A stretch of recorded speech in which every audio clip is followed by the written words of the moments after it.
Boom. We live? Yeah. Well then, let us continue. Hello, and welcome everyone to the Dungeon, folks. I am your Dungeon Master, and your favorite friend, Alex Suffolk. We got the full cast here. We got Ryan, Lee, Travis, Justin, Evan. All here to roll some dice, because this is our Dungeons and Dragons game, where we at the young folks stop learning how to talk, apparently. Stop talking movies and music, start playing Dungeons and Dragons. So we are continuing our epic heist. Our this big event at a gala held in the Clockwork Castle, a sort of steampunky, Eberron-ish, if for those D&D nerds out there who know what Eberron is. Eberron-inspired gnome castle, where all of our brave heroes are have painfully sought out invitations to attend this convergence of great minds to steal weapon schematics for a gnome entrepreneur and gunsmith. Before we begin, though, we should probably address the elephant in the room. Which one? There's many. That apparently someone at Wizards of the Coast. Oh my god! Is a fan. Oh my god! Literally last week on Thursday. That's right. Oh my god! I'm like, okay, hey, I spend a year painstakingly making an urban campaign from the ground up. I plan out this long heist. We finally start it. The day later, Wizards of the Coast comes out of the gate like, hey guys, guess what's next? An urban campaign called Dragon Heist. To their credit, the next day they announced, okay, that's only part 1. Part 2 is this huge mega dungeon in the Under Mountain. So, that's your part 2 of this campaign, right? That's not my part 2. That is not my part 2. So, they're good, but I swear to God, literally, it's a whole book about how to run a campaign in the city. Where was that 2 years ago when I was making this? Where was that? Well, all you need to do is just buy that book and hope there's not like a David Bowie character in that. Swear to God, I was looking like, oh, here's some of the characters that are going to. This is just devolved from our campaign to me ragging on Wizards, but they released all this concept art. Like, look at all these interesting characters in the city. I'm like, yeah, they met that guy and that guy and that guy. That guy's down the street. Great, I'm a hack. Apparently, or I need to be working at Wizards, and I'm not. Yeah. Great. D&D. Or someone from Wizards is one of the 2 people who watches this stream. I know, right? They just creep in like, ooh. A heist? That sounds great. I bet everyone wants to play that. Start putting your portfolio together, because basically, you just did it well in advance. That's one thing I'm glad about is that Twitch has it dated the day before they dropped Dragon Heist that we started a heist. That's true. Boom. Anyway, Amazon doesn't just explode. I know. Anyway, we're starting a heist before Dragon Heist. We should put that in the title now. Dragon Heist. We're playing it first, guys. Did we do that Tag on the it. dashboard?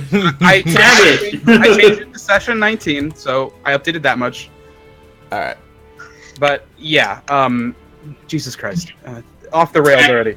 Yeah, sorry, we just had to address that. So we had to address that. Is there a D&D community on Twitter that I can just tell them this? There's the D&D hashtag, yeah. But don't straight up lie hey, we're actually playing it. No, we're not. We just started a heist before it became vogue, before it became canon, I guess, to have a heist. It's like you got into the band before it was cool. Yeah. See, I don't know why you don't have heists in every role-playing campaign, because what's the point? I'm not having one. I know. They're literally the best. So yeah, I mean, good for Wizards, I guess. It's part of the zeitgeist that it's apparently a thing players want. I know this personally. Players wanted it, because we've only been preparing for it for 6 months. But yeah. Anyway, to bring it back to our campaign, are we ready to begin? Are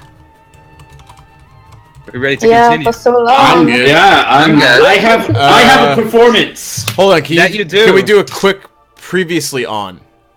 You have my spell scroll. More I important. I have a little thing written up to get us in the back of the mood. We need a play-by-play here. All right, so this is the night, and this is the moment that you've all been preparing for.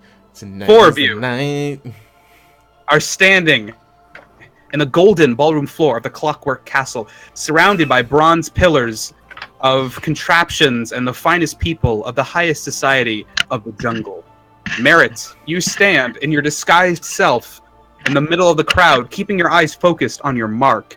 One Gustav of the Gold Company, a fat businessman, all in gold and flanked by two armed knights. Gustav is waiting at the buffet table of roasted birds and potatoes and fresh fish for a gnome. He's waiting for a gnome to take him away to discuss an exchange for new weapons schematics.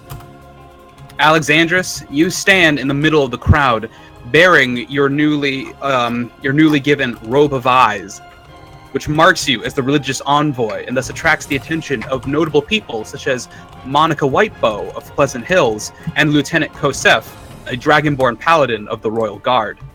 And Flint, you are also among the crowd, currently by one of the pillars bearing nearly 30 spigots of fine ales and wines, which Gorak Clawson of the Hall of War is indulging in heavily. Behind you is a row of cakes, where Axel Thorne of the Pack is accompanying Madame Kadi of the Red Light District, who are both engaged in hushed, serious conversation as they look about the room. And hush puppies. And hush puppies. Delicious, delicious, gnomish-flavored hush Hushing puppies. over the hush puppies. Hush puppies. Me and my food, I'm sorry.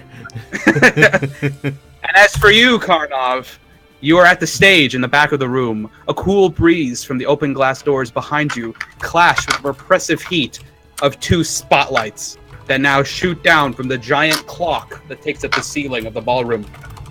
So, let's begin, Sumi says, clapping his metal hands together. Yep.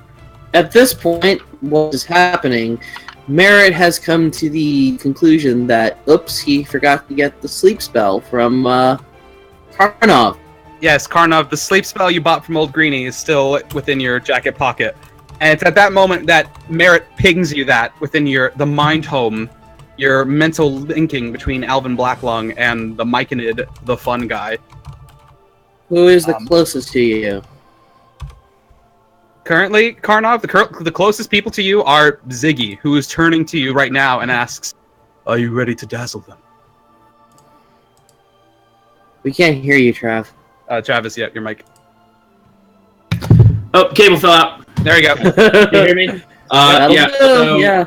Merritt, you're a little late on this. A little. The show is about to begin. We'll find a way to get me this dang thing. You don't know what I look like, by the way, so I'll be tapping my feet to whoever you give this to. I'll just be tapping my feet in a specific pattern. And at this point, Karnov, I would like you to roll me a performance check with advantage. Okay. As you are being slowly backed up by Ziggy's music, which starts to play softly. One of the pre-recorded instruments that's covered by a gramophone. It's a simple bass line. Oh! And you hear as Ziggy sings in other voices you haven't heard before. You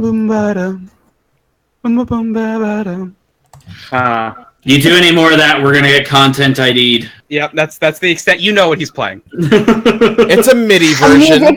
It's a MIDI version. So, with advantage roll, that's 17 plus 3 for a nice 20. A nice even 20. Okay, and you start instantly feeling the groove. It starts swaying back and forth.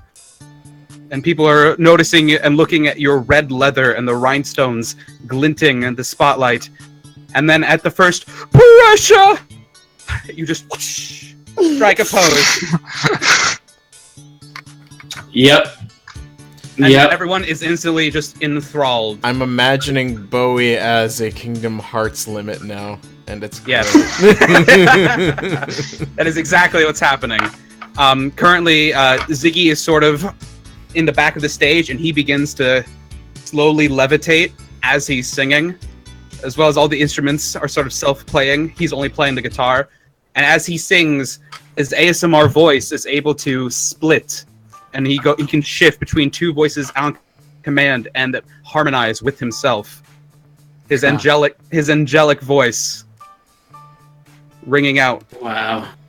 As you, Karnov, are just letting the music take you away. And it's sort of it's an interesting juxtaposition between like the fluidity of your movements and the the required like jerkiness with which you need to move your head bearing your huge tiefling horns. But it sort of adds to it. That sort of contrast and complementary, almost as the same way as Ziggy using two voices. And so it just wraps into this seamless and enthralling performance as everyone is enraptured. And Sumi, you witness Alexandros and Flint. You see Sumi just like full beaming on his gnome face, 7 feet up in the air in his metal body. Just like starts already clapping like, yes, yeah, that is why I hired this guy. I'm into it. Hey, is there anybody who could come get this spell for me? Like, I'm thinking that out loud to everyone. Yes. And anybody? Sure. Like... So you're thinking this as you're dancing? Yeah. If they could get close enough to the stage, I could drop it. Roll a concentration check, Karnov. Okay. So that's a Constitution saving throw. I'll be right back. Oh, jeez. You have inspiration. Use the inspiration. I used the inspiration.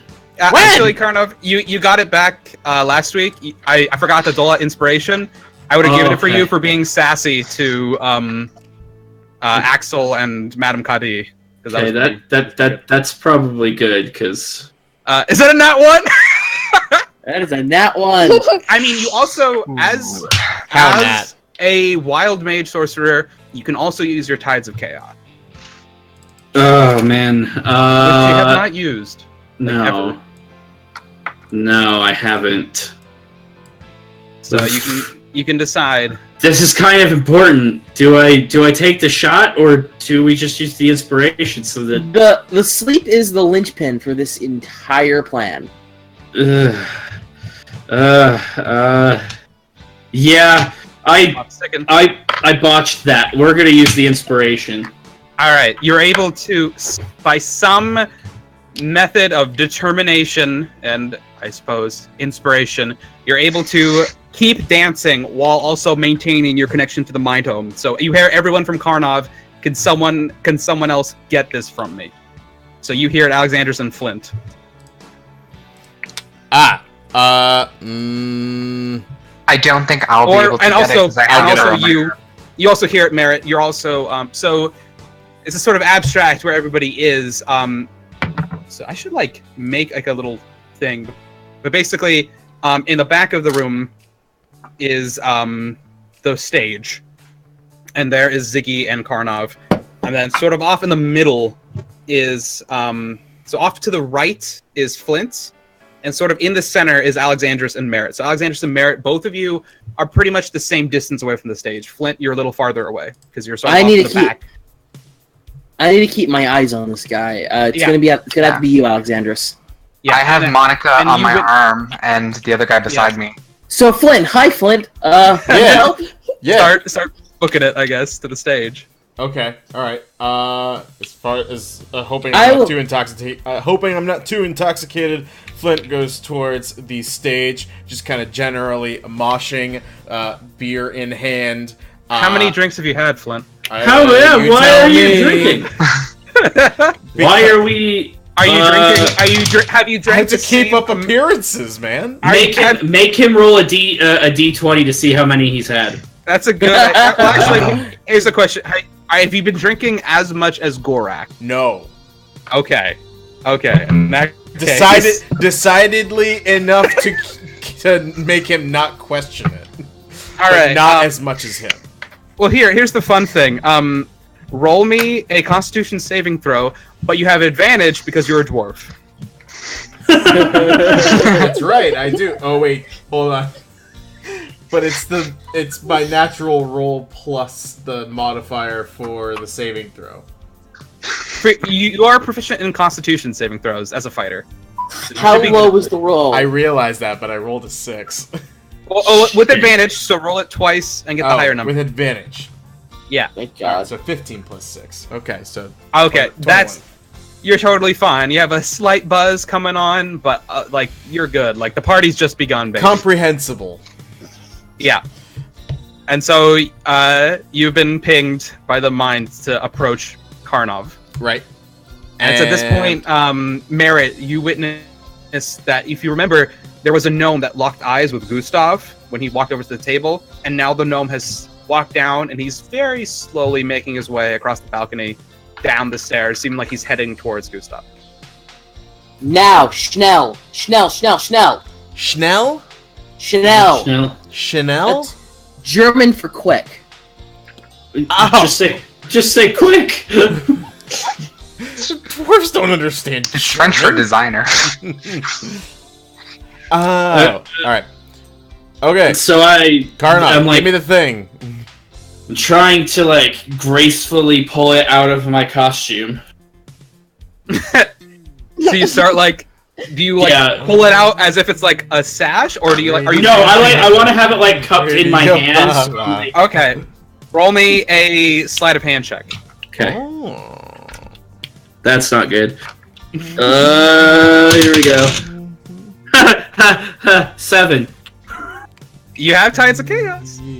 I really don't want to use them yet. I feel like this is gonna go bad. This is all we're going to do today is this thing. Okay, I'm gonna use it. All right, use it. perfect. So I just get to re-roll again, right? Yep. Okay. Let it be good. Let it be good. 14. All right. So that's enough. You have the paper in your hand, hidden from the rest of the crowd. No one suspects a thing. Merritt, you are approaching I the was stage. distracted by Evan's lovely singing. Yes. Sorry, Evans- Gaga. Evan's getting into the Flint is getting into the music as he approaches the stage. Yup. And so you see Karnov sort of dancing at the edge of it. And so how do you guys hand this off? I'm gonna have to drop it down. Yeah, because It's not like I'm level to him. Yeah, you're not gonna throw it into the crowd like it's some kind of like souvenir or like it's a set list or something. Like it's Iggy Pop's T-shirt. Yeah, that. Yeah. Reference. I get those. Alright, yeah, so I guess I'm gonna have to like try to drop it down in his direction. So you trying to like fling it at him like there's ninja style, there's no security or anything, right? It's just kind of like the people, the mob, and then the stage, right? There is standing at the edge of the stage, Joanna, that Goliath woman with the bear head over herself. Right, but there's no barrier. People are just like right up on the stage. Yeah, Hey! people are pretty much right up. Hey, Okay. Karnov, do you know the art of folding paper into like a bird or a dirigible You mean or anything origami? like that? Not while... Are you asking him to do origami as he's dancing? Yes, You know like- all the things you asked me to do while I'm doing the one thing I'm supposed to do. Make it Like, part of the dance Can he make routine. Can he make a paper airplane is what I'm asking. Not right now! Well, too bad it has to be right now. Well, what if the music changed to Kenny Loggins and you did it? I'm just gonna drop it off the stage and Danger Zone! I'm just gonna drop it off the stage and it's up to Flint to figure it out from there. Got it. Okay. Just kind of like just Good luck. drop with velocity or something like that. I Yeah, don't are know. you trying to make it look like an accident, or how are you trying to do this? I'm trying to make it look not like what I'm doing as much as possible. Like I'm almost like reaching my hand out and bringing it back. All right. Is there Dropping confetti? it. What? Trying. Is there a confetti machine or some type Yeah. of prop that shoots paper in the air? There's not a confetti machine. Can we make confetti? We are all way too late for this. Somebody can cast some kind of spell to do something if you wish to pitch that. Let's not do that. Just go into the crowd. You're little, and get it. I'm already there. I'm ready for it. If you're confident, you can drop it close enough to me. So here, all right, then make let's see. You know what? Just make a stealth check to see how noticeable this is. Okay. Both of us? No, you roll a perception check. He rolls a stealth check. That's gonna be a 20. Not 20. a nat 20. Not a nat 20. I have a nat 20. Wow, so perfect for you guys.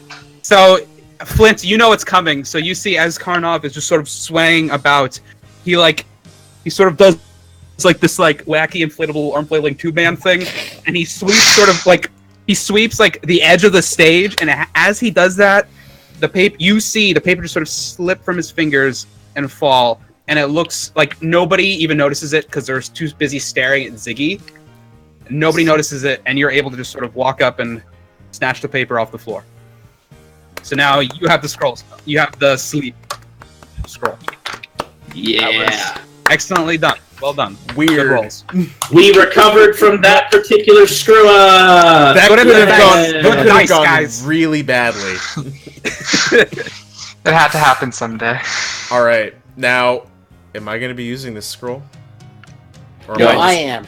You're okay. So I need to Find me. I'm disguised. casually find my way to merit in a disguise of some kind.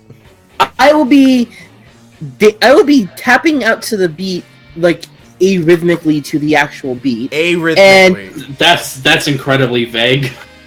And when you approach me, why don't you just go to Flint and say, "Hey, Flint, it's me."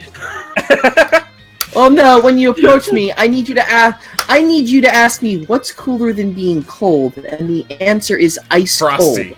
Got it? Oh, okay. This is so convoluted and bad. Well, luckily we have mind speaking. Yeah, so Ori,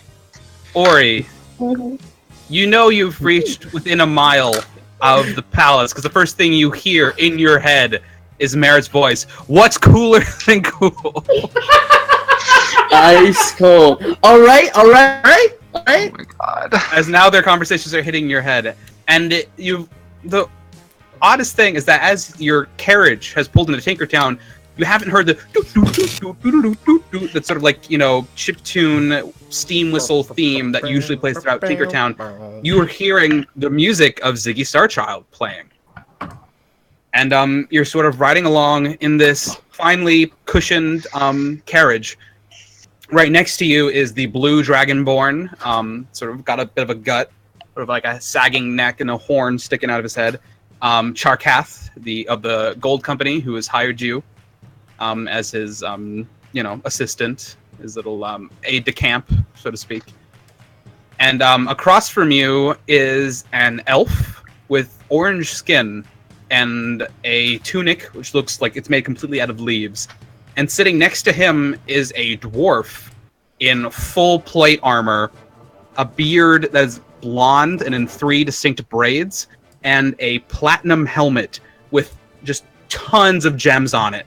Like 7 diamonds, 8 rubies, 6 opals, just like gems. He glitters like a disco ball every time he turns his head. And so you're... So where's Target? Turgid's not there. We'll get to that.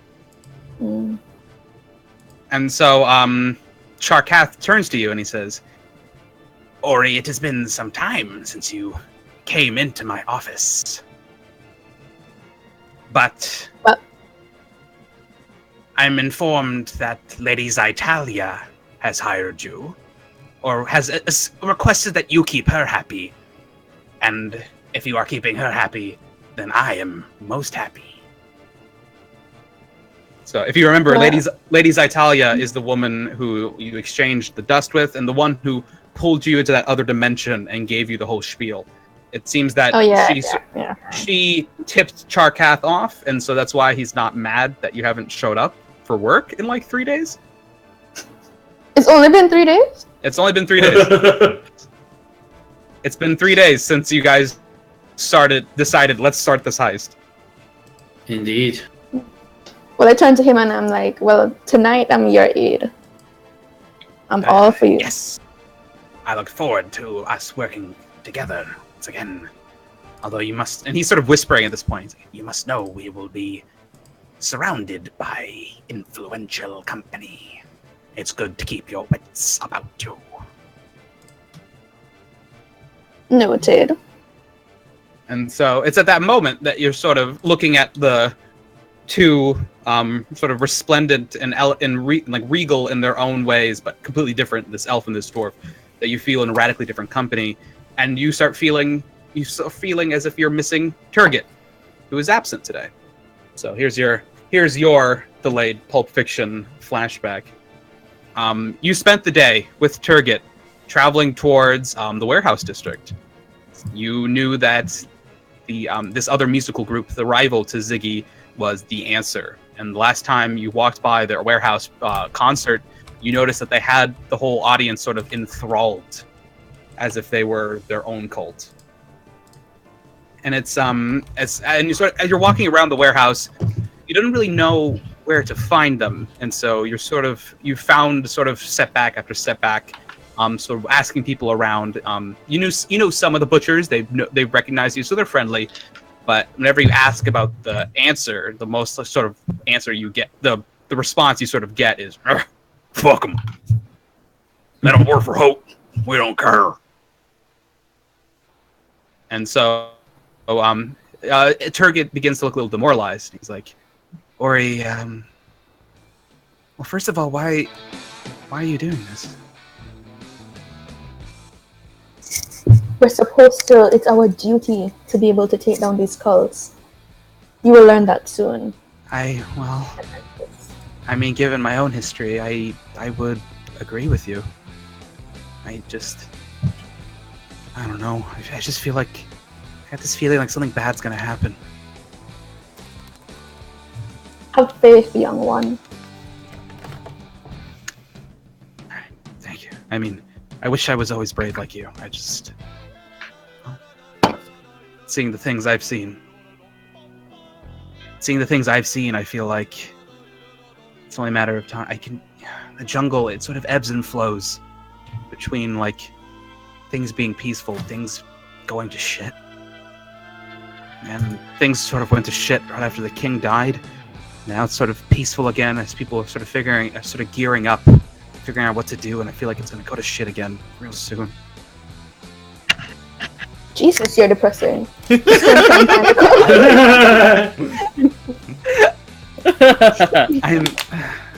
I'm sorry. Forget I said anything. I know. Let's look around some more. So, Ori, I'd like you to make an investigation check. Okay. Wait, that's using which one? So it's a D20 plus the investigation skill. Oh, I only have 2. Yeah, you have +2, so a D20 +2. 9. 9? Mm-hmm. Okay. So, it takes you the better part of the day. You spend basically all day in the warehouse district, asking around, like, is there any chance that the answer will be here? Where would any other musicians hang out? And you get basically somebody tells you that if you're going to find anybody, they're going to be at this bar called the Kraken's Kettle. And so you track down where it is, and you enter the Kraken's Kettle, and it's sort of it's a quaint pub. It's very nautical themed. There's an anchor and sort of driftwood and various bottles hanging. It's sort of like a cross between a dive bar and a tiki bar. With like a little bit of like SpongeBob props thrown in there, you know. Oh. There's an anchor, but standing behind the counter is a familiar face. He looks identical to the one at the Dragon's Dungeon, and he has his sort of mutton chops into a mustache, slicked back hair, and a vest, and he's serving people. And over in the corner, there are 3 figures. One, and there's many cups between them. There is one sort of buffer guy in a mask. There is a male who's sort of shirtless and has sort of spiky hair, and there is a woman with platinum blonde hair and bangs that are a bit too short. Hmm. And So, everyone's Target sort is of, with me, right? yeah, Turgid's with you. Okay. And Turgid looks to you and he's like, I think that's them. So we walk up to them because everybody's already looking at us, right? Walk straight up to them. Some people have looked at you as you've entered, as they don't really. I mean, they do see some Dragonborn walking, like working with the butchers, but none that bear like monk's clothing. You're pretty lithe and lean for a Dragonborn, so that sort of is a little off-putting. But otherwise, they don't pay you any attention. They're sort of like they keep eyeing the three people in the corner more out of like caution than anything, but like they kind of keep their own business. It's not really populated right now. Okay, so I walk up to like the counter of the bar where one of them are staring and ask them who are the people in the corner. You know, no, mate, that's the answer. So what do you know about them? I'm a musician. He plays songs. Lots of people go. They're almost as popular as Ziggy. Some say more popular. I don't know. I prefer Ziggy. Hope they didn't hear that shit. And is that all that you know? And then like I slide a coin across to him. So he takes it and he says, "They got some weird magics. They don't really live here. They live in the red light. Who knows who they know? Probably got connections to snake men." Who are these snake men? Well, you don't know about the UNT. They ruled the city before the crash did. And what's your name? How do you know all of this? My name's Joven. I just live here. Live here all my life. Sort of just like a snake people.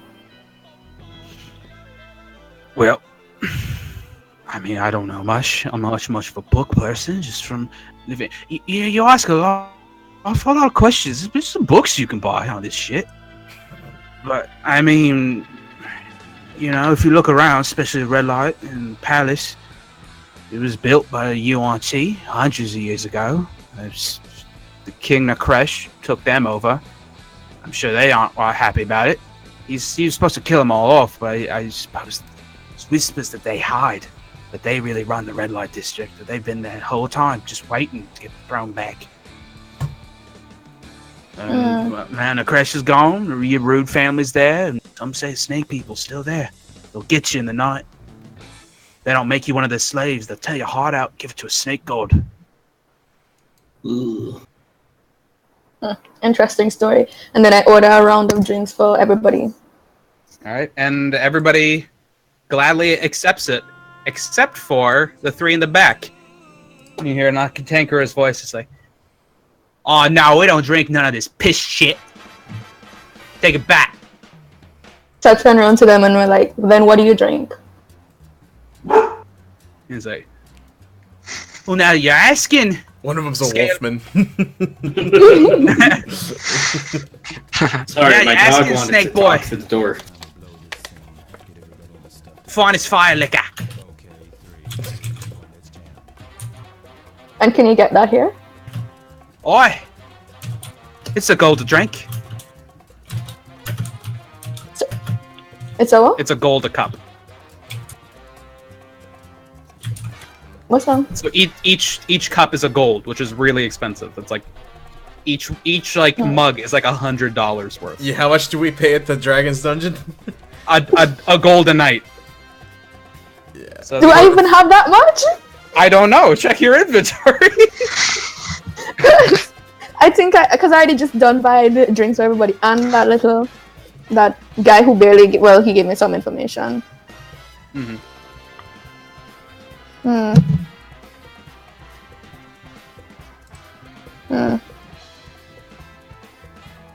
Okay, no I don't, so I just turn around instead. Back to the bar. Well, that's right, mate. You look real fucking poor.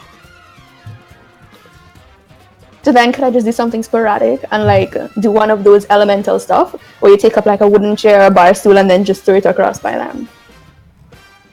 Roll an attack. Yeah. So just roll a d20 and add your strength modifier. So I think you have +1 or you have 0 for strength. I have 0. Okay. Oh, a 19? A 19? That'll hit. So, roll a d6. Okay. This is Well done. This is more than I expected for a flashback, but here we go. Wait, so a d6 and it's 0 too? Yeah, that's also 0. So just So 1d6. 3. More like Three, a okay, Kill Bill so- flashback then. So you deal. This is changed movie from Pulp Fiction. Kill Bill. So you throw the chair right at the guy who was talking shit, and it smacks him. You see a little bit of blood trail down. He's just like, "You didn't jump." And the woman's just like,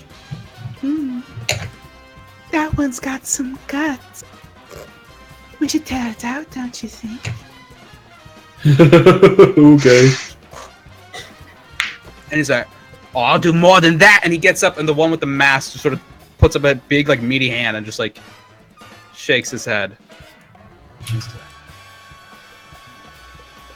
And so the man, the shirtless one with spiky hair, walks up to you. And as he does, he gets, like, right in your face. And you see that his eyes aren't human eyes. They're, like, reptilian slits. And as he bares his teeth at you, you see 2 long, sharp fangs. He just looks at you right in the face and he's like, "You're lucky we got a show tonight. Black scale. But I'll remember your face. I'll remember this. We'll do this later."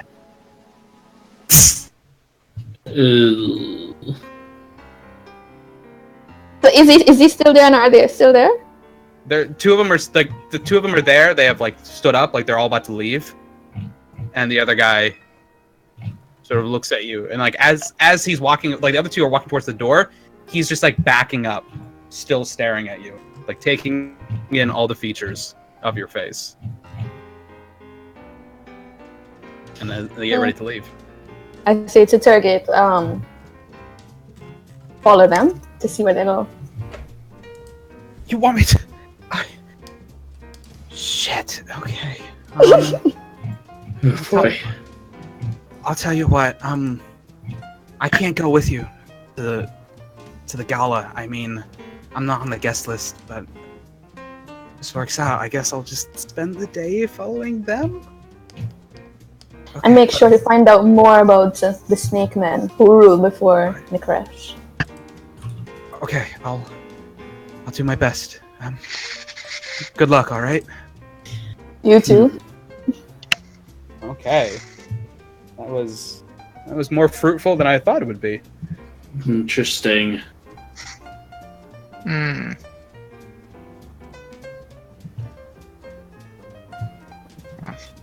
Sorry, writing notes for things. Cool.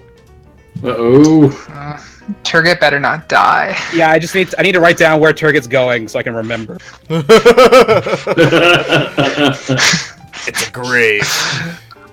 Lost in We script. carried him so far up until now. All right, so He's just making a target run, okay? damn it. Oh, can you bring me back Taco Bell? Okay, so Ori, you thought of all of this running through your head. The answer, the snake men, Turgid on his own. Now that you're here in the gala, you get off. As you're getting down from the carriage, the elf just walks by wordlessly. But the dwarf turns to Charkath and he said, "Ah, you don't remember me. You say nothing.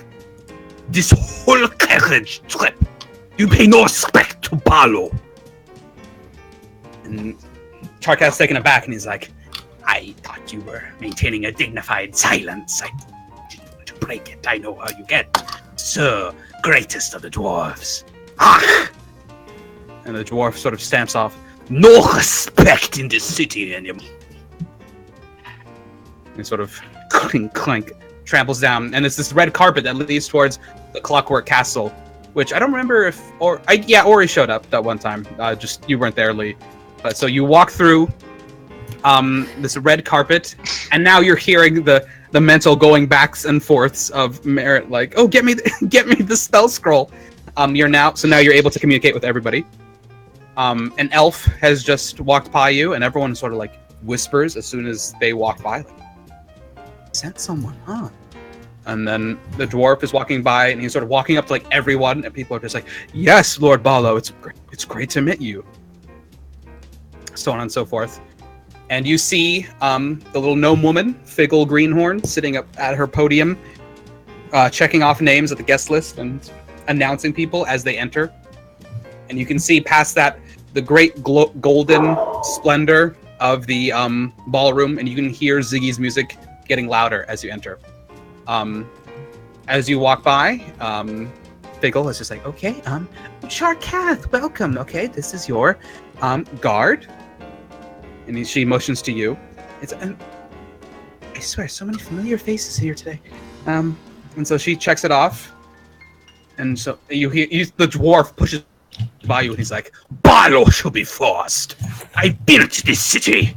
So, of course, Lord Barlow, you may go right ahead. Is Tumi here yet? He has just arrived just for you. Perfect." And so he trudges on forward. There's two gnomes hovering with wands, and they sort of, as they begin to wave over him, he's just like, "You know me," and they stop waving, and so he trudges on by. But as you and Sharkath come over, they wave their wands over, and Ori, I'd like you to make a stealth roll, please. See how well you hid Merritt's thieves' tool. Look at all these things that she got saddled with. I know, right? Poor Ori. If I get arrested, right? Oh, 21. Okay, so you were able to slip the Nice. the various pieces of the thieves' tools underneath your belt and within your shoes, where the metal clasps of the Spice Guild, since you're wearing your Spice Guild regalia as Charkath's guard.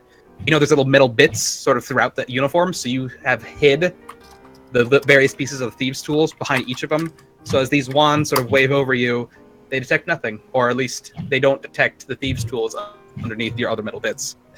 And so you are waved through, and you have entered the ballroom. And so you see, Ori, this grand, like, entire golden slab that makes up the dance floor. And you can see there's about 100 or more so figures in there now, and more walking in behind you. And you can see at the back of the stage, Ziggy floating in the air, playing multiple instruments. And you see also on the stage, Karnov in the most wonderful dance you've ever seen him in. You see Flint sort of sitting off in the corner. And you see Alexandros in a long red robe in the middle of the stage as well. And you see an open door. There's these huge glass doors in the back that lead out into these gardens behind the castle. And you can see behind those glass doors, there is a pug standing on two legs, tapping his leg, looking around. So, now all of you are in the ballroom floor. It is all the present moment. No more flashbacks. What's going on? Well, I'm gonna have to get that scroll over to Flint, over to Merritt, who is hiding in plain sight. I'm still dancing. I've got company. But so Merritt has on like some cloak or disguise or something. Merritt is disguised currently. He hasn't announced what he looks like. So I mean, what you could do, Merritt, is like look in the floor, which is reflective, and send that image into the mind home, and then people would know. And I do that. I am wearing apparently a giant floppy black hat and a like black suit. And yeah, I'm inventing descriptions tonight. Okay, so you are in the mind hole. You're Dark Man. No, big fluffy one. So you all get this obscure. sort of like again, the mind home is sort of like this like group text within all of your heads, and you all get like the pinging of this picture from Merritt as he shares what he's seen, the visual image to all of your minds. So you all get this image of looking down at this golden floor and this reflection of a, pretty bog standard human in a black suit and a black hat. But you get the facial features, Flint, and you see, looking around, he's about like 10 feet or like 10 feet / people behind you. So you can recognize him. Okay. And you all hear a very slow voice in your heads. Why, I consider that a visual improvement. Burn! Let it roll. As the Myconid, the fun guy, comments on what you've all shared with everybody. Once again, anything that you guys mentally communicate with each other, Alvin and the fun guy also hear and see. I dig it. I dig it indeed. Alright, so I wait through the crowd to get the scroll to Merritt, now that I have a visual of him. Alright, you hand it off, nobody else notices. Bueno. Although at this point, Flint, you notice that there is another dwarf who has entered the party, and he's flanked by 2 other dwarves who are sort of like scurrying up to catch up with him. This dwarf is in full plate mail, gleaming, multi-gemmed helmet, big blonde beard, and 3 braids, and he walks up to Sumi, and you can hear his voice with a heavy dwarvish accent, and you can hear him sort of shouting over the music, like, Sumi, the so good! Thank you for inviting me yet again. And they're sort of having their conversation, and Sumi's like, yeah, Bob, I'm so glad you made it. And so they're having their back and forth. God, there's so many voices in this. All right, You're doing. How are you not a voice actor? Like, I should try, right? It's tough. Thank you. It is tough. Like, this is good and sustained bursts. I'm already feeling it, like, in my gut. I don't know if I could do this every day. But magic. Yes. Magic. Drama queen. Yes. So, what are people doing now? Waiting for this gold man to move. Yeah, well, it's at that point, after all this, that you've seen, there's a gnome who is sort of talking to Gustav, this huge golden man. He's sort of talking to him as he's chewing on this turkey leg, and he just sort of clatters everything down, wipes his hands on his shirt, and then follows the gnome. And you watch as the gnome, this big man, and his 2 golden full plate mail knights start walking up and start going up the stairs to the west wing. I follow about 5 pieces behind him. Okay. Roll a stealth check, just.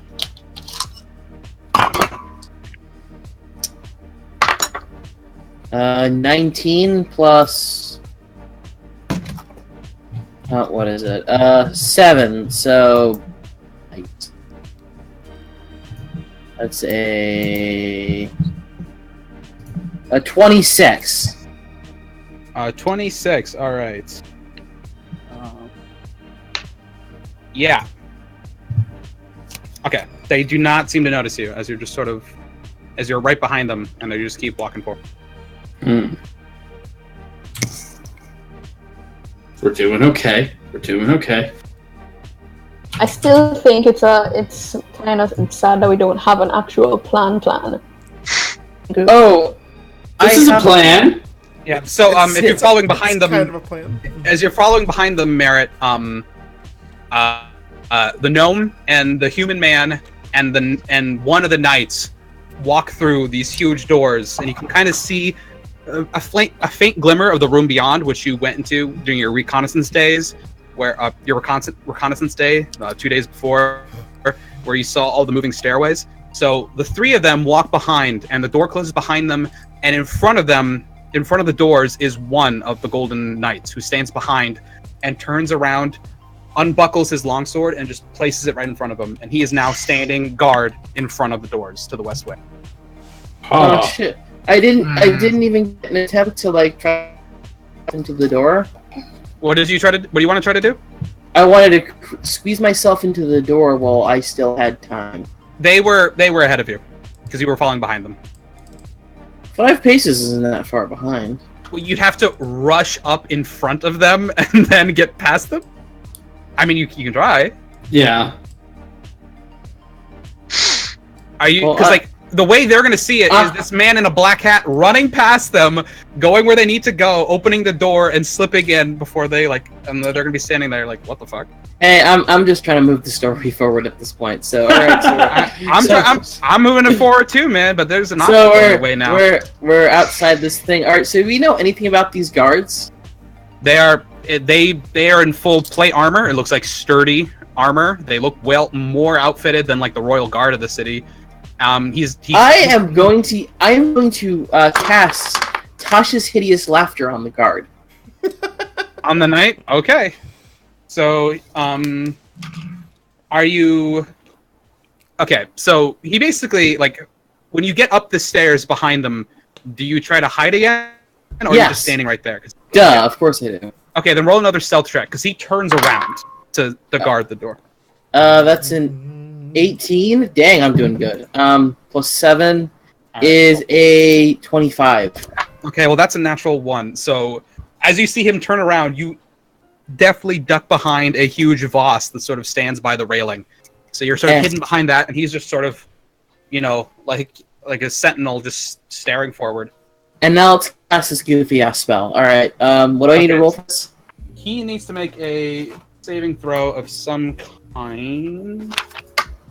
I forget if it's wisdom or... Okay, it's wisdom. Okay, so... He rolls an 8, so that is a failure. Yeah, I rolled the 13.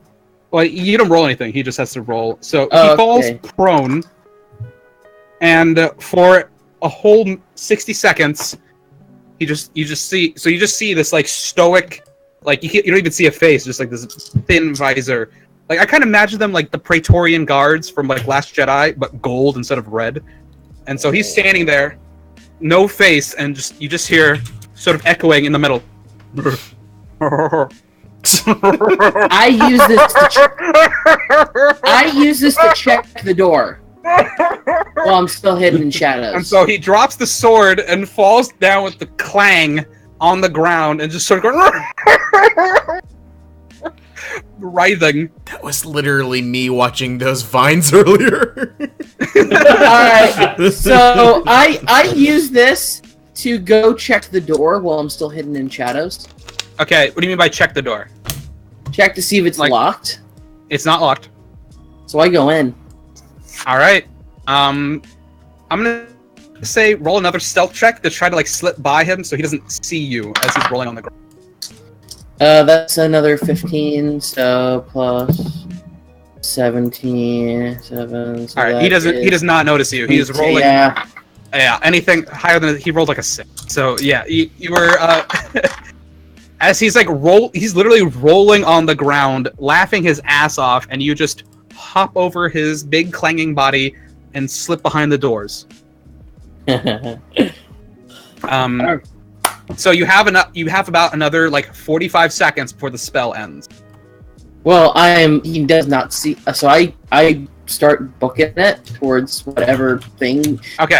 Where are the people compared? Are they like not in the room, this room anymore? So, if you remember, this is like the entryway to the whole West Wing, and the West Wing is huge. And you are met as soon as you open the door, you're met with the nearly deafening hissing of steam and cranking of metal cogs as you pass in here. Before you is this long walkway of stone and marble that goes hundreds of feet across to a door at the far end. But the walkway itself is broken up by 2 missing pieces. One near the far end, near that door at the end, and one is right near the beginning of it. And so instead of continuing forward to this metal segment of the walkway, you see a stairway that connects to the beginning of the segment you're now on, and it goes to the upper left to a door that says observatory. And about 3 steps up the stairway, there's a metal lever with 3 settings, and it currently sits at the topmost setting. You can also see another door parallel to the observatory to the upper right, and it has a little walkway that juts out to nothing. And above that door reads study. And sort of walking up to the railway where like your current walkway ends or goes up into the left, you can see below there's a chasm 100 feet down with a series of metal boilers emitting steam at the very bottom. And I don't want to go down that. Between your current level and that bottom of the boilers, you see there's 2 more levels of walkways. And they're 30 feet below. So it's like 30 feet from top. You're on the top level, 30 feet to a middle level, 30 feet to another level, 40 feet, or another, 40 feet to the boilers. 100 feet. And then the bottom level walkway is just like this metal grating, and there's other walkways that go out to these other doors you can see at the bottom. And you can see that the middle walkway is also made of metal and doesn't have like the sort of stone and decoration your current walkway is on. And that you can see that there's those metal, you hear that, you know where the clanging's coming from, because you see other metal walkways moving, turning into stairways, connecting to make hallways, stairways going down, stairways going nowhere. And they're shifting about to other doors. So, Alright. And it's here. Can I use my initiative to just solve this puzzle? Use your initiative? Pull a wheel of fortune, inspiration. Your inspiration? No, that's not how inspiration Can works. I solve the puzzle? Can you solve the puzzle? Well, it's at this point that Alvin says, like, okay, good, you made it to the West Wing. So, here's the deal. As I say, things move. The walkways shift and change depending on levers and where they're placed and what settings they're put to. It's freaking Hogwarts. So just tell me what I need to. So just tell me what I. Can I describe to him where the levers are? You can send him a picture from the mind home, and he immediately. And, and he says like, okay, yeah, the lever to your left over there, that walkway. You can try shifting that. That might change something. There might be something in the room it leads to. I don't know. The silence that I am doing is in character as well. Yeah. Also, clock's ticking on your spell. Uh-oh. Well, he doesn't know that I'm even in the room. He knows that something made him laugh uncontrollably. All right, so I hit that, whatever. Okay, so you walk over to the walkway that goes up, and you go up 3 steps where the lever is. You can see it has 3 settings: top, middle, and bottom. It's currently at the top. Where do you pull it to? Middle. You pull it to the middle setting, and it goes. He watches the stairs sort of fold in on themselves to where you're standing, and then it sort of goes down and flattens, and then pivots around, and connects now with the middle segment. I run to the middle segment. You run to the middle segment, and then you get up to the second chasm. And then you look down, and you can see a platform of the metal segment, or like the top segment is like currently sitting on top of the bottom segment, 30 feet down. Okay, Alvin, what do I do now? He's like, it looks like. This is a bit of a pickle. You know what? It's probably locked in place. It's probably been activated from a different room. It's got to be somewhere on this floor, though.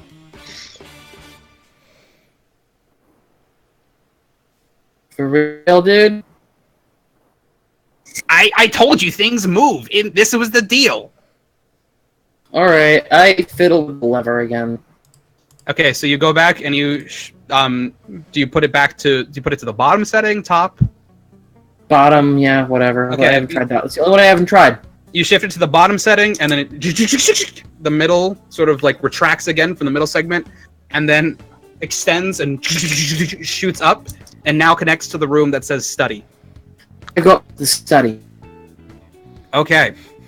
What is everybody else doing at this moment, by the way?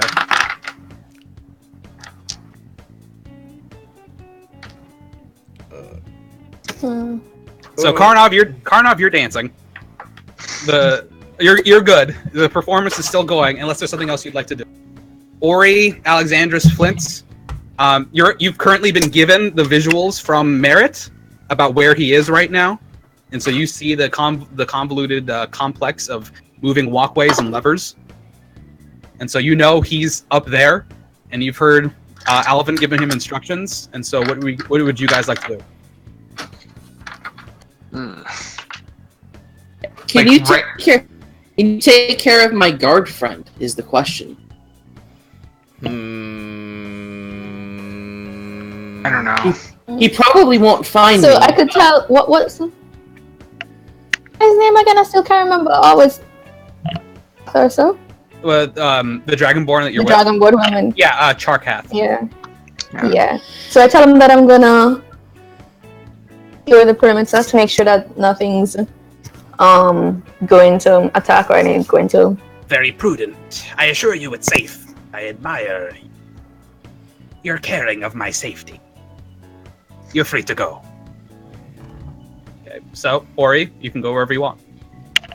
Yeah, so I head up the stairs. Okay, you try to remember. You walk up the stairs and you see a man all in gold armor on the floor, rolling in laughter. And it's at this point that he sort of what the fuck? He sort of I love that spell so much. He staggers and gets up his sword, and he sort of looks around, and he looks right at you, Ori, and he's just like, "You there? What happened? What sorcery is befalling I just this?" put up my hands. And I'm like, I just came and met the situation like this. I saw you on the ground, and I came over to see if you were okay. He's like, "No, I don't know what came over me. It was a spell of some sort. Are you a guard?" And he sort of points to your spear. And I'm like, yes, well, I'm here along with Charkath, and I'm just securing the perimeter. So if you want to take a 5 or so. Everybody, take a 5, okay? Everybody take a 5, guys, alright? He's like, that sounds good, but I've been tasked to guard this door with my life. That's what I intend to do. Ori, I'll give you a hint. I'm not leaving through the door. Oh.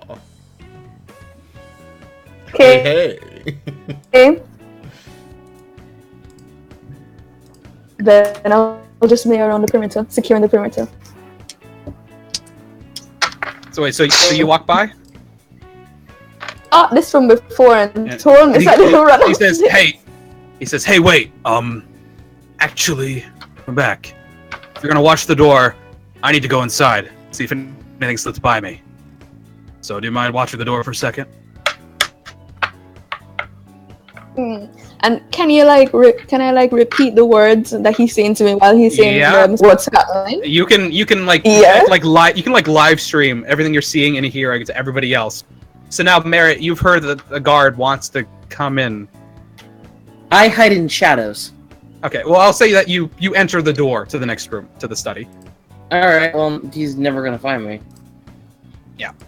So I tell him if he needs backup, I'm here.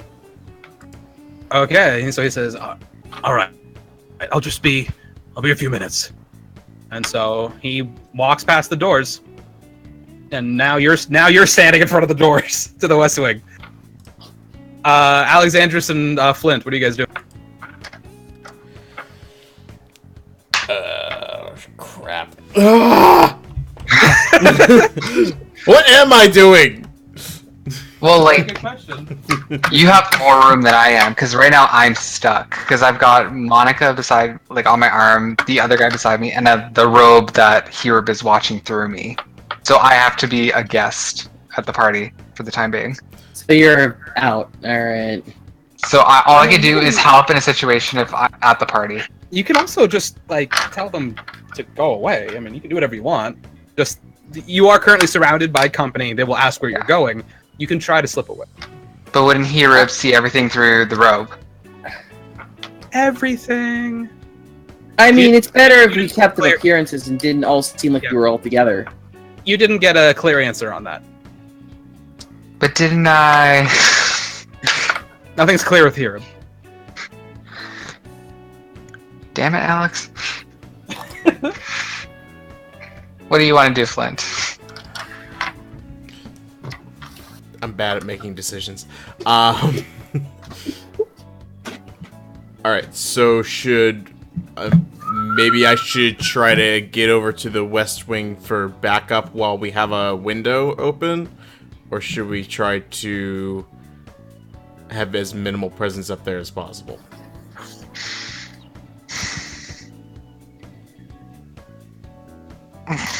That's up to you guys to decide. Because right now there's 2 of us at the party.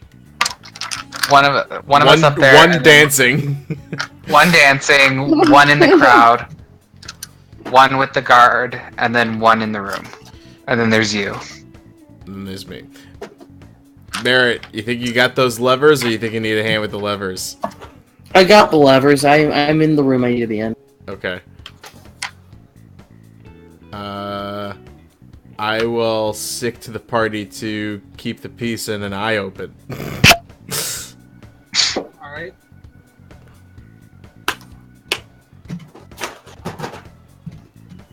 Don't mind me, just grabbing stuff. Okay. Yeah. Okay, so, Merritt, you hear faintly, like, the bigger doors opening and closing, and you hear some clanking as some footsteps are walking around, but that's about it. And you see in front of you a respectable and smartly furnished study, albeit on a diminutive scale meant for a gnome. There is an oaken table bedecked with golden gnomish and sylvan rune inlays, and a tall-backed chair behind it. Well, tall, more like 4 feet tall.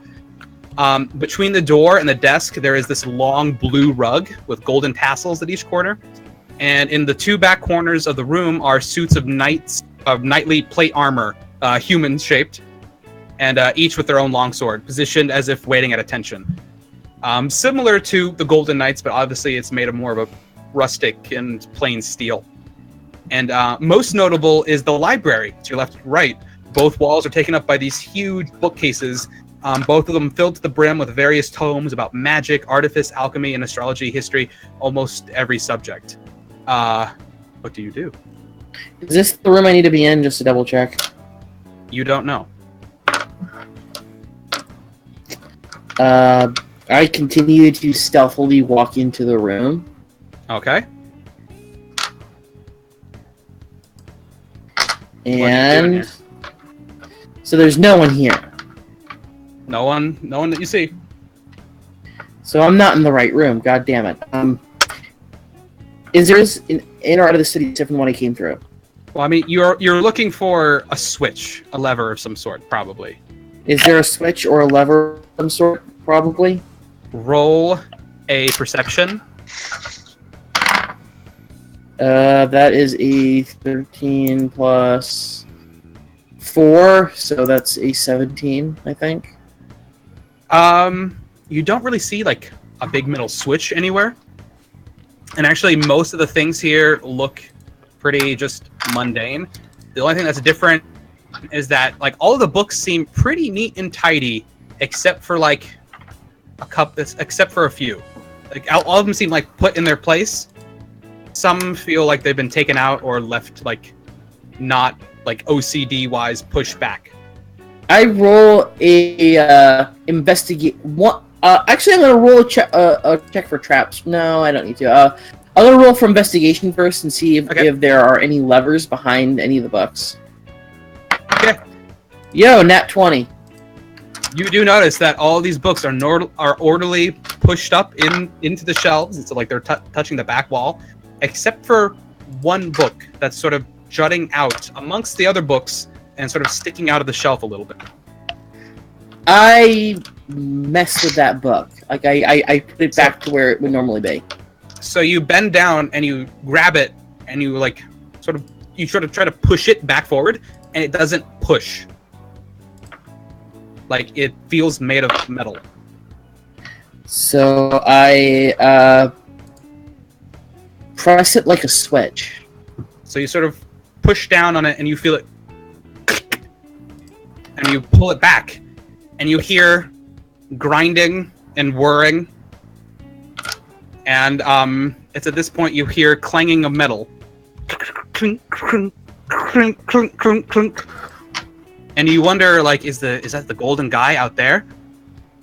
And then you turn to your right and you notice that one of the suits of armor drops its sword and sort of walks up out of its frame and starts and looks right at you. I'd like you to roll initiative. Oh no. Oh no. How's an 18 do for you? That's good. So I hide in shadows. No hiding in shadows for you. Ryan needs a T-shirt made from this show that literally is a graphic tee that says "Hides in the Shadows." I am a thief. This is what we do. I realize that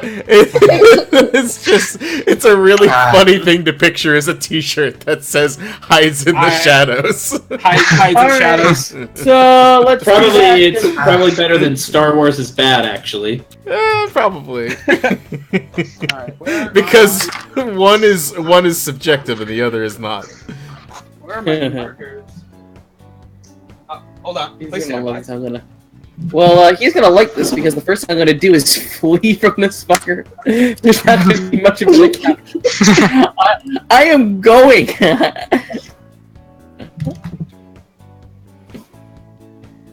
Okay, Merritt, roll me that initiative. I already rolled you that initiative. And what was it? Like a 16. All right, good. Okay, well, you go first. Well, I already told you what I'm gonna do. And I rolled another 16. Okay. It's gonna be the least exciting hide in shadows ever. Plus whatever my stealth is, I don't remember.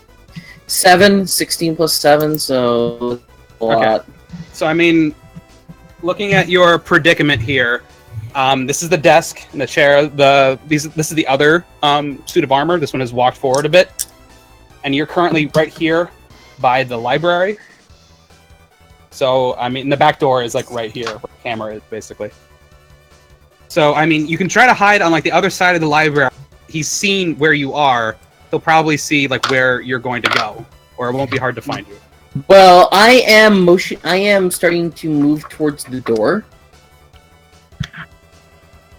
Okay. So yeah, it is your turn. What do you do? I move towards the door, like a couple paces back to the door. like right at the door? You can get like right there. Right at the door, and then next turn I am getting out of the door, just FYI. You can leave right now if you.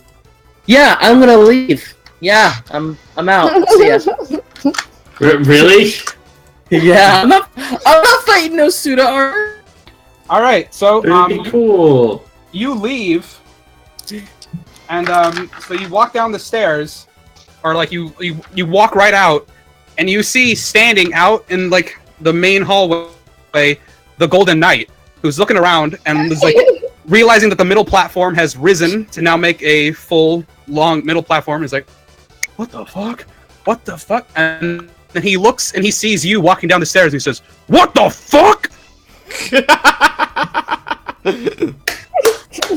Okay, so well, he's about to be pushed off a bridge. So let's keep going with this. All right, so I guess roll initiative again.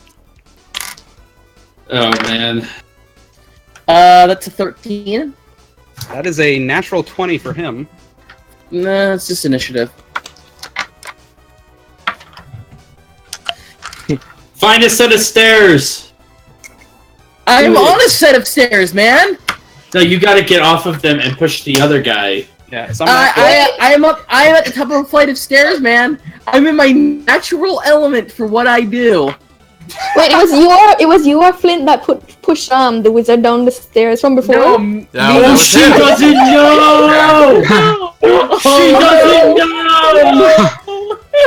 Oh my god. He's drawing. Oh, wait a second. Can I tell her? Alex, did you not tell her about that part? Wait, this is the one with the dog, right? Yeah, that's him. I told her. Oh, okay. Yeah, I know. Look Oh at my that. god. Yeah, okay. What a twist! Literally, if there was ever a what a twist moment, it's that. The supposedly murdered wizard comes back as a thug during our most important heist. And I'm so happy. Our thief is emotionally compromised. All right, so instead of the animated suit of armor, you are now face to face with a golden suit of armor. And so here you are on the stairs. These are stairs going down. This is the gap where this stairs locks into place, and this is the gap that would lead to the door that it was originally locked into. And this is now one full, complete walkway. All right, so he goes first. Actually, so he rolled a nat 20 on his initiative. So he is just going to charge you. Great sword out and swinging. Okay, so what I need to do? You need to hope that he rolls low. Fair enough. So that is a 12 plus 5. That is a 17 to hit you. What's your armor class? 14. All right. So Is it 14? I did not. I did not so include the it's 12. chain It's 12 armor. plus your dexterity. So I think it's 16. So I think a 17 still hits you. Plus my dexterity. My dexterity is 17. No, okay, but your but your modifier is The plus. modifier. Your modifier is plus 3. So actually, yeah, your dexterity is 15. Ah, jeez, he killed me, didn't he? So you take first you take 7 points of damage, and then he will attack again. Great. And that is a 4 plus 5. That is a 9, so that one will miss. So he hits you with one swipe of his long sword as he just charges into you. And as he cuts you, your... actually, let me double check this. Your disguise, if that goes away or not. Let me check. Disguise self. Disguise self. Yeah, hold on.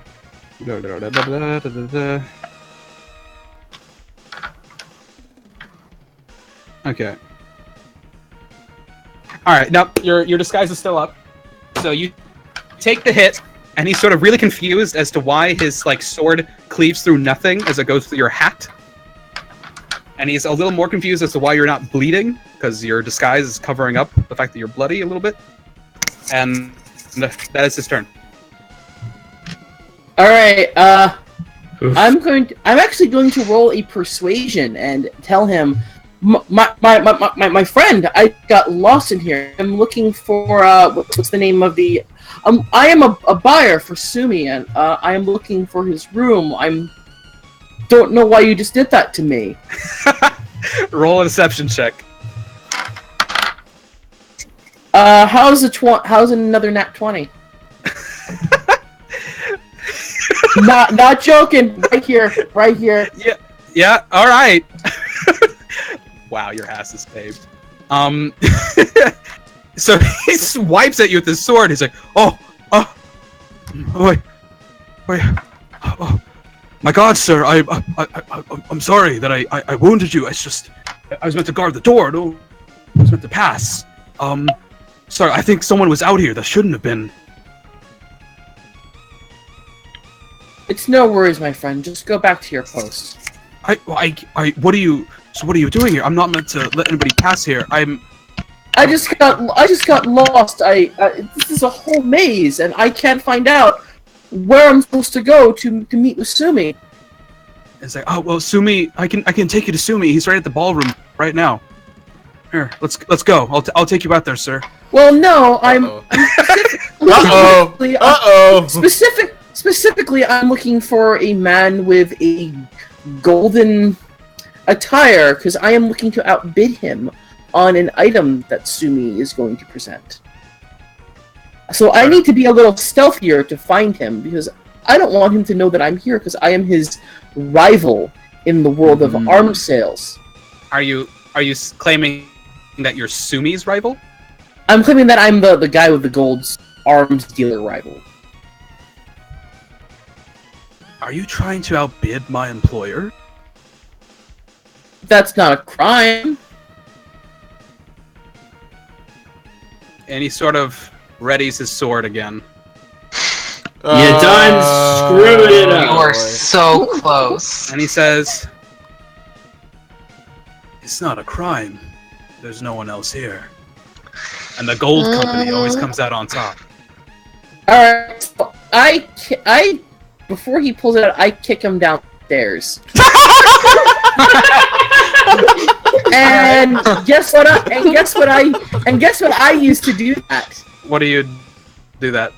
I have inspiration, don't I? Okay. Okay, You're yeah. using it on that? I hope I stun him. Okay. Alright, yeah, sure. You use your inspiration. I'll say it's an attack roll. If you use your inspiration to kick, it hits. And so he sort of readies his sword, and you just... This is Sparta, kick him down. He will tumble, clang, clang, clang, clang, clang, down the stairs, prone. I'll say that he takes several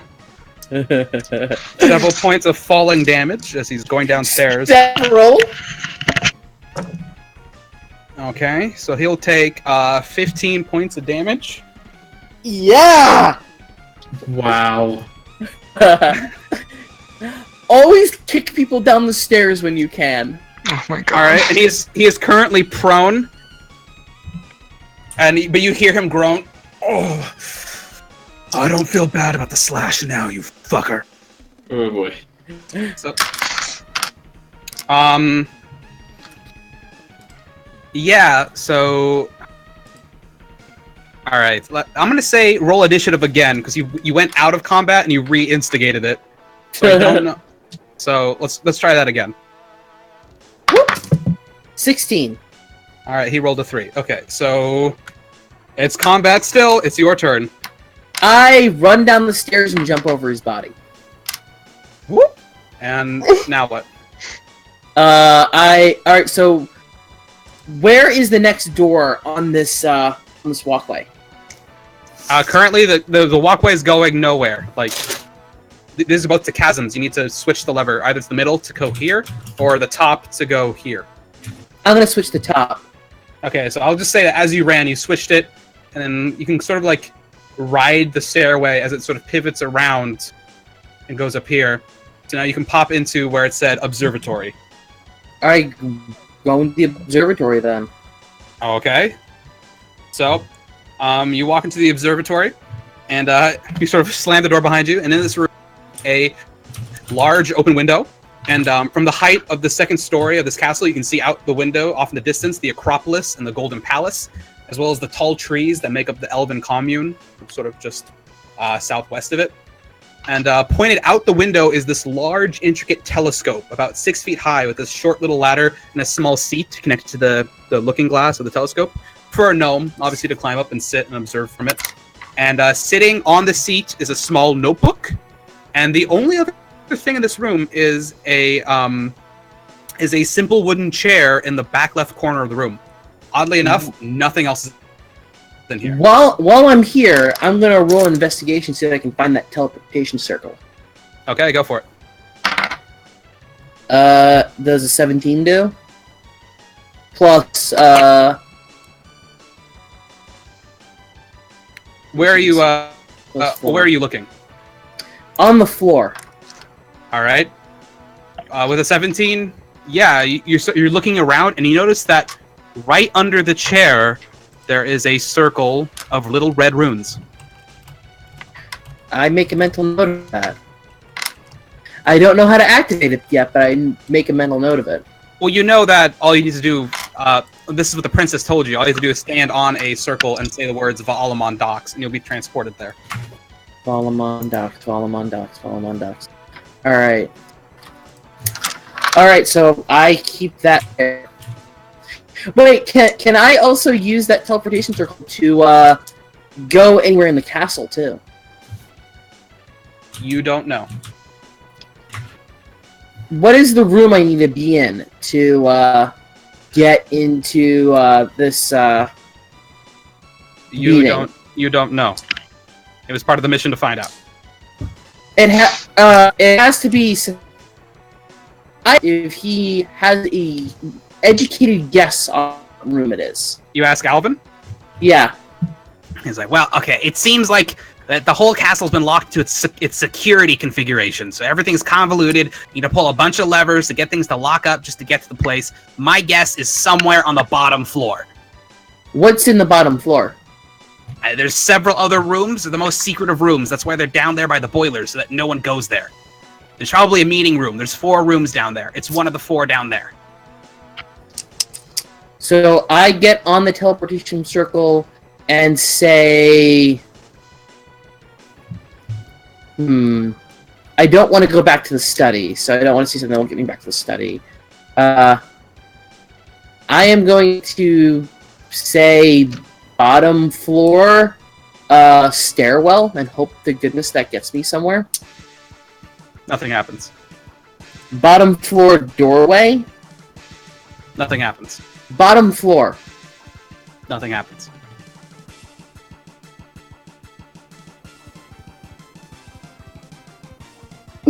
What's everybody else doing while this is happening? Well, now I'm starting to wonder if he's at this people point off. It's at this point, Merritt, that you hear clanging sort of coming up the stairs. Meeting room. Meeting room? Meeting room. Let me double check if... Please don't drop me into the boilers of the study. Don't drop me into the boilers of the study. Nothing happens. What were the other rooms that I saw on the levers before I got there? One that isn't like on one of the walkway that I'm on right now. I mean, they were too far down. You didn't get a good look at them. There were like 5 rooms on the middle floor that you didn't see. Shit.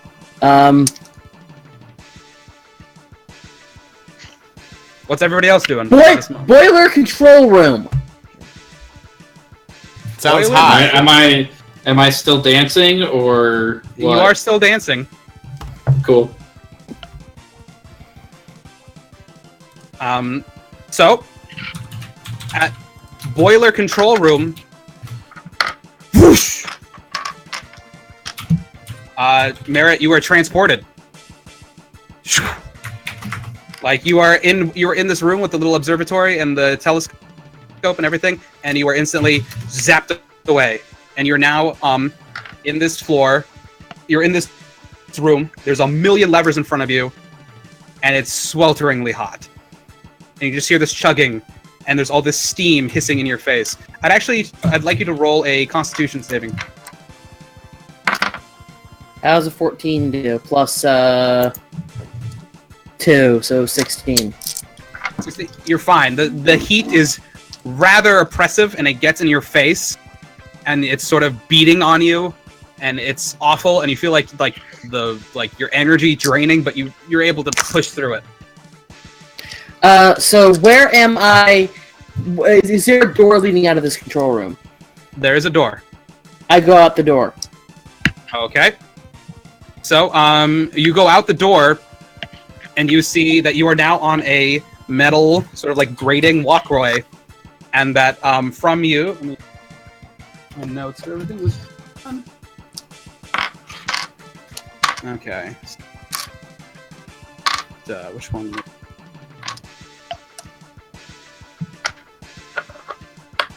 Yeah, okay. So you walk out ahead of you, and right before you, you see there's this sort of like this circle, like an inlay where like something sort of lowers and drops down into it, and you see above you that there's some kind of circular platform that's supposed to lower down here. And down the hall to your right, it just goes to a wall. To your left, you see 3 rooms. One that's off to the right, and then one that's off to the left on the same side you're on, and one more to the right. I'm going to the room to the left, the one closest to me. You walk right in. You go. And what is it? So you open the door, and you see in front of you a large fat man in golden trim outfit, a knight in golden armor standing right behind him, a gnome standing on the table, and a bunch of papers on this table. Oh no. And as you open the door, it's a small room. They all just turn and look at you. Who the fuck are you? Well, secret mystery bidder, my friend. You said there were nobody down here. This is an outrage. Oh, I'm sorry. I'm sorry. I don't know what happened, sir. We get this. Fucking kill that man! and now this golden knight, shink, unsheaths his long sword. Hey, guess what I have? I'm gonna roll my sleep spell. On who? On all of them. Can I do that? So, roll. It was 10d8. The way sleep works is that you roll like a pool of hit points, and then whichever creature is under that will fall asleep. So, roll to see how many hit points worth of sleep you get. How many times? It's a d8. Roll it 10 times. Very well then. 7, 6, 3. Wait, are you adding 6. these up? Are you adding these? Alright, so it was 7 plus 6 plus 3 plus 6 plus 5 plus 8 plus 7 plus 1. So 1, 2, 3, 4, 5, 6, 7, 8 plus 4 plus 8. 55. 55. Wow. Okay. So,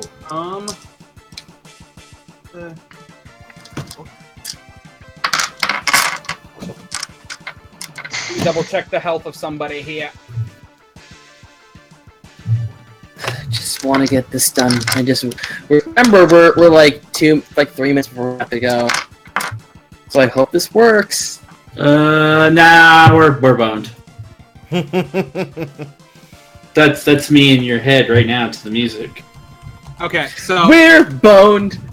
Shake off your dance shoes and dance the blues. yeah, at this point, that's actually the song that's getting played. Good to know. All right. So, Merritt, you have a choice.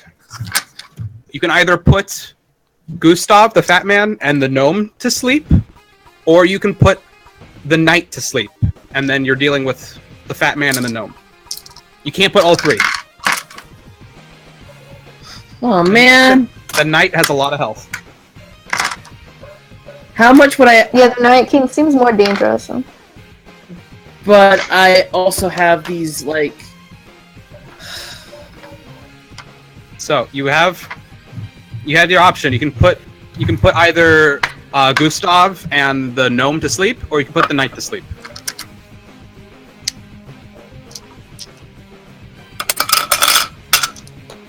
That's your choice. You pull out the scroll, and you say its words, and you feel the magic sort of disperse in the air, and you realize it's not enough to cover all three, and so you have to. Well, I definitely want Gustav to go to sleep. Well, someone in this room is going to eventually see that I am going to replace these fucking things. So I'm just gonna put Gustav and the gnome to sleep, and deal with Captain Sword, and hope I. You can't hide in the shadows this time, smart aleck. There's nothing you can hide in this room.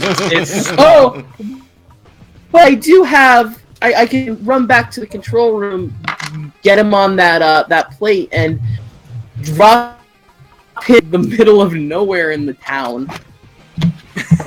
You could certainly try. What is this, Oceans? So I do just that. I do the sleep spell, and I run back into the onto the grate. Okay, Great. so you cast the sleep spell. And then, alright, so let's roll initiative again, shall we? Alright, well, you know what else I can do? I can also, I'm gonna roll another Tasha's Hideous Laughter. God damn. On the, on the gnome. So, alright, so I'm gonna roll, You let him have it. So I'm gonna roll cautious laughter on the ice. So, on the hey. Well, he rolled a 3, so as the other two, as Gustav and the gnome fall asleep. Actually, I'll still have you roll initiative to see if the knight can get a swipe into you before you cast the spell. I'll still let it happen. Oh. How about well, he used to be 18. Okay, you rolled a 20, man, or 19 plus 1. So he's gonna come charging in at you, hacking away. So that is a 16 plus 5. That's a 21 to hit you, and that's an 18 plus 5. So he's gonna get 2 good hits on you, but then he's gonna start laughing. All right, so I have 31 plus minus 7. So okay. All right, so he needs to he can get 24 to kill me. All right, you take 13 points of damage total from both hits.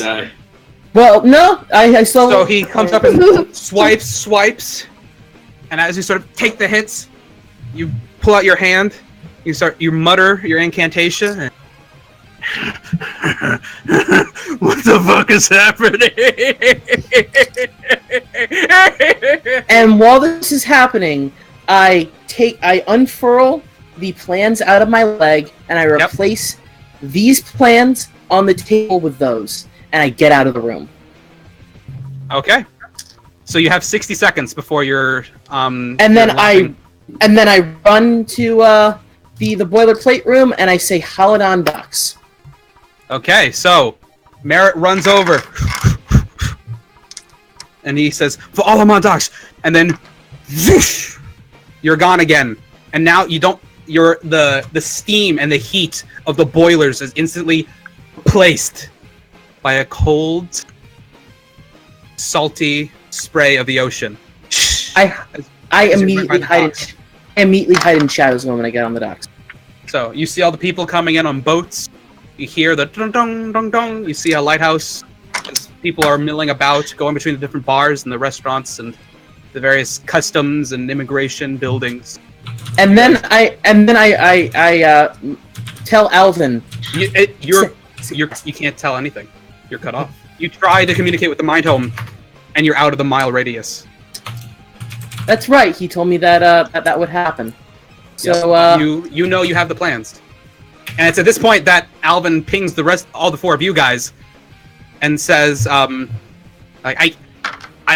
lost contact with Merritt. He's I don't know. I hope things are okay.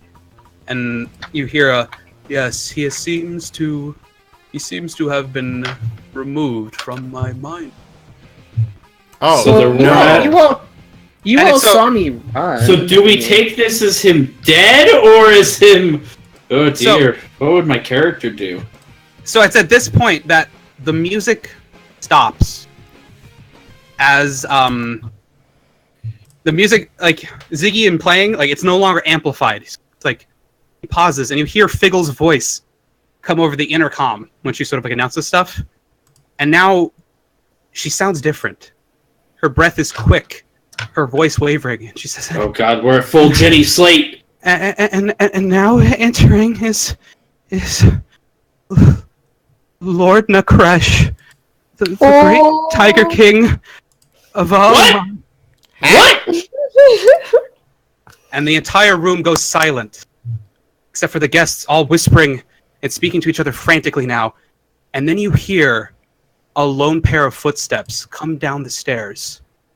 And then you see a man, human, nearly 7 feet tall with brownish skin. His head is bald and a tad on the round side, but he has this mighty chin that sits below a mouth stuck in a satisfied smirk and the most piercing amber orange eyes.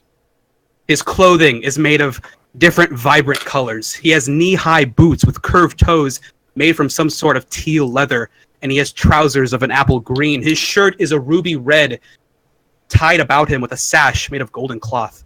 And he wears a large amulet around his neck that has 9 opals that go across his clavicle. And over his shoulders and flowing behind him, as he walks, is this cape of fine blue silk. And as he descends the stairs, there's a gnome body in his hand, and he drops it. It goes limp. And there's a moment of silence as he reaches the ballroom floor. He looks around, surveying all the guests. And then he finally speaks. Well, does anyone here remember their history? Is this silence and indifference how people treat their rightful king? And that is where we will end this session of the dungeon, folks. Oh, shit! That escalated quickly. Well, I'm halfway across. I'm all the way across the city. So, congratulations, Merit, for literally bypassing like 5 hours worth of content. Come on! Yeah, like most of us were useless. Jeez. I still need to get all the way past. I need to still get all the way across the city. I don't know what happened.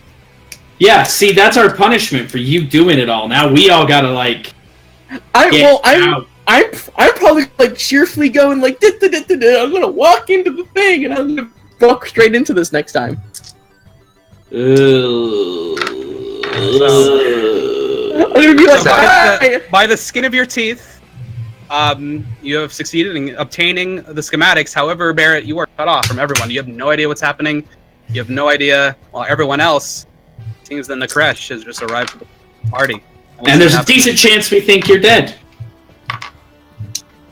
So, thanks everybody for tuning in. Next week, we'll see what happens. Woo! Yeah. Bye, everybody.